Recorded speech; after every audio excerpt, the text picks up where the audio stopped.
Je vous propose ici le défi 30 minutes 30 jours SPS. SPS pour squat profond statique. L'objectif global, réussir à maintenir cette posture pendant 30 minutes consécutives à la fin du mois. Ceci étant dit, on commence tous et toutes à un niveau différent, je devrais dire. Ça va être très important de respecter à la fois votre corps, respecter ses signaux afin de vous adapter en conséquence. Ce n'est pas une compétition, c'est vraiment en fait une expérimentation. Cette posture peut vous servir de body scan, donc de scan du corps, afin de comprendre où sont vos tensions. Certaines personnes vont les sentir dans les orteils, les pieds, d'autres ici à l'avant de la jambe, dans les muscles du mollet, dans la cuisse, à l'avant ou à l'arrière, au niveau des fessiers, au niveau du dos. Ça peut être toutes ces réponses aussi dans les débuts. Ça peut vous dire en fait, OK, qu'est-ce que j'ai fait dans les journées précédentes ou qu'est-ce que je n'ai pas fait pour ressentir ceci? Ça peut être aussi plus que les journées précédentes, ça peut être les semaines, les mois, les années dans le passé. Si j'ai un travail qui est très sédentaire, donc je suis assis à l'ordinateur continuellement depuis des années, je fais beaucoup de textos. Si, exemple, je suis aussi sédentaire dans mon style de vie en dehors du travail, je ne fais pas réellement d'activité physique au quotidien, je ne fais pas vraiment d'activité sportive non plus, ni récréative avec une certaine demande au niveau de mes capacités physiques. À ce moment-là, cette posture, cette position risque potentiellement d'être difficile.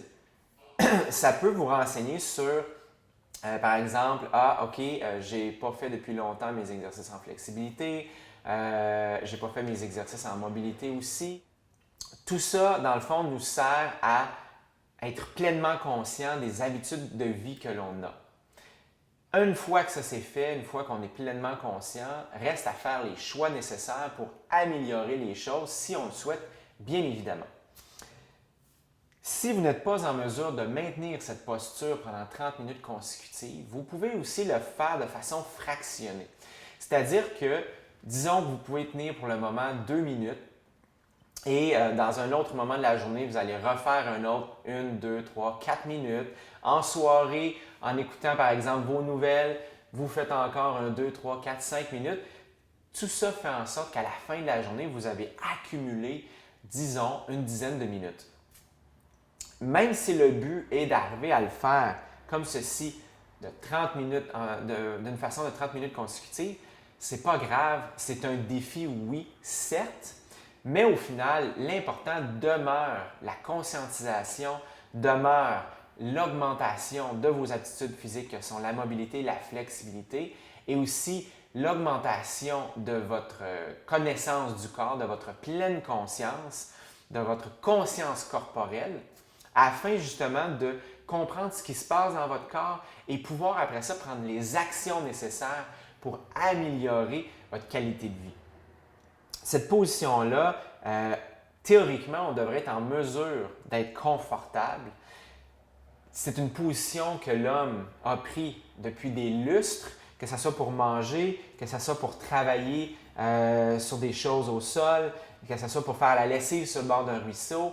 Moi et ma copine, on a vu dans nos voyages à de multiples endroits justement des gens qui utilisent encore cette position de façon naturelle, mais dans nos vies sédentaires, dans nos vies technologiques. Donc, par exemple, je parlais tantôt du texto, on a tendance à avoir la tête qui s'affaisse vers l'avant, ça met beaucoup de pression au niveau des cervicales.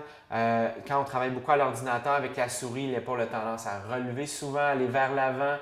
Les épaules ont tendance à s'arrondir à mesure que la journée avance, avec la fatigue qui s'accumule avec l'écran. On s'avance aussi, les yeux s'assèchent légèrement parce qu'on cligne moins des yeux. Donc, tout ça fait en sorte que la posture change, la posture s'écrase. On ne parle même pas ici de la gravité qui fait qu'on s'écrase à la mesure que la journée avance aussi. Donc, tout ça fait en sorte que si on ne contrebalance pas les effets liés à nos habitudes de vie par les exercices qui vont nous aider justement à faire l'inverse. Donc, si j'ai tendance à m'affaisser, je veux ouvrir ma posture par des exercices ciblés pour la mobilité, pour la flexibilité, pour la stabilité au niveau du tronc et aussi pour la force des muscles posturaux pour me maintenir correctement. Mais cette position peut nous servir justement à s'en rendre compte et peut aussi, avec le temps, à mesure que le 30 jours avance, nous permettre d'améliorer les capacités que sont la flexibilité et la mobilité. Si dans les premières fois, ce n'est pas possible, vous avez besoin d'une aide pour débuter, vous pourriez prendre ici, par exemple, un tapis de yoga. Ne vous laissez pas affaisser, ne vous laissez pas avachir dessus pour tomber vers l'arrière. C'est seulement pour déposer un peu les fesses, comme ceci avec le tapis roulé. Donc, juste ça, ça peut aider. Si ça vous prend un peu plus, j'ai ici, par exemple, un traversin qui est plus épais. Donc, je suis plus supporté, légèrement plus surélevé. À ce moment-là, je vais pouvoir possiblement me pencher un peu plus vers l'avant, faire une flexion du tronc légèrement plus importante et ouvrir légèrement comme ceci et sentir vraiment un étirement au niveau de l'articulation de la hanche, l'intérieur des cuisses. Si ça, ce n'est pas encore suffisant, j'ai un souvenir du Maroc, un gros coussin en cuir pour s'asseoir. Évidemment, je suis beaucoup plus surélevé. Je vais pouvoir encore là faire une flexion plus importante du tronc, puis ensuite rentrer les avant-bras comme ceci et m'ouvrir et là revenir autant que possible avec une colonne bien allongée, une colonne en extension, regarder vers l'avant et sentir encore une fois, comme pour le traversin, un bon étirement à l'intérieur de la cuisse, sentir ici une ouverture au niveau de la colonne, sentir un étirement pectoral. Donc, ça pourrait être une solution mitoyenne, donc une solution de rechange au début pour vous aider. Pour en arriver dans les 30 jours, ou bien vous pouvez aussi allonger le défi de 30 jours. Vous avez le droit, là. C'est juste que ça vous donne un objectif global pour arriver à faire 30 minutes comme ceci. Les premières fois, c'est très possible en sortant de la posture que ça soit plutôt difficile et d'arriver à vous relever pleinement droit en position debout. Ça ne sera pas évident. Vous aurez probablement accumulé de la fatigue au niveau des hanches ou peut-être un peu au niveau du dos aussi.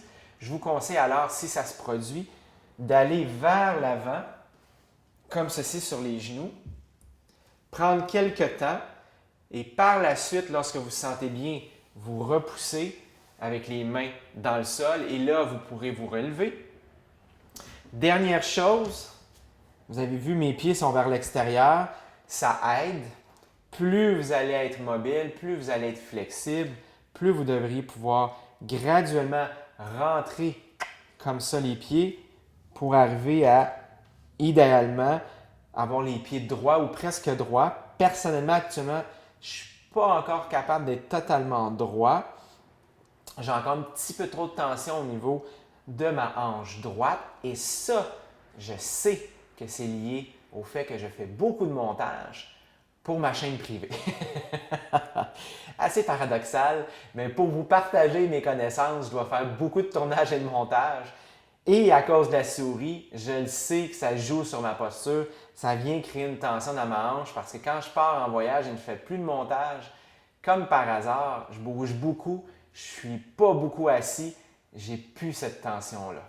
Nos habitudes de vie ont une influence à la fois sur notre corps, sur notre cœur et notre esprit. Il nous en revient de les changer si on veut améliorer notre qualité de vie. Sur ce, je vous souhaite un excellent défi.